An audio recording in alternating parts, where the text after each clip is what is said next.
Finally tonight, our person of the week. He has wowed the world time and again with his bold inventions, and this week he did it again. After months of anticipation and build-up, Apple CEO Steve Jobs took the wraps off the iPad.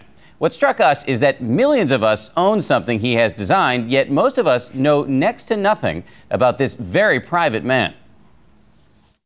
When I was 17, I read a quote that went something like, "If you live each day as if it was your last, someday you'll most certainly be right."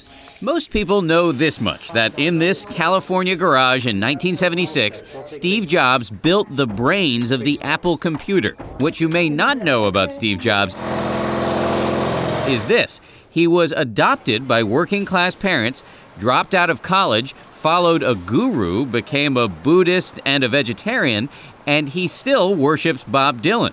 By his mid-20s, he was a Silicon Valley wunderkind and a mini mogul. The penalty for failure for going and trying to start a company in this valley is non-existent. Jobs founded Apple, but he was also then fired by Apple, losing out in a round of corporate infighting. It freed me to enter one of the most creative periods of my life.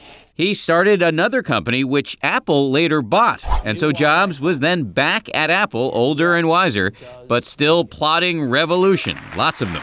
Thank you. Most people are happy to deliver one revolution. Steve's delivered at least 4. From the early Apple computer to the Macintosh computer. And then, oh yeah, he bought Pixar, now owned by Disney, which owns ABC. And then, of course, the iPod and the iPhone.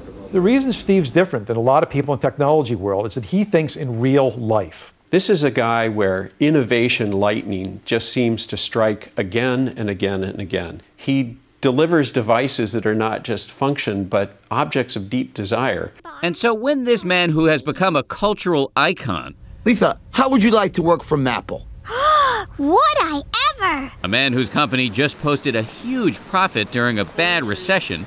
When he was diagnosed with cancer, the entire business community held its collective breath.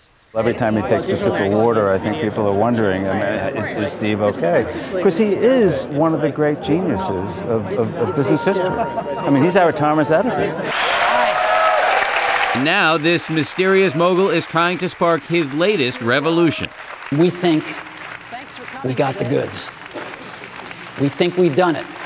Remembering that you are going to die is the best way I know to avoid the trap of thinking you have something to lose. You are already naked. There is no reason not to follow your heart.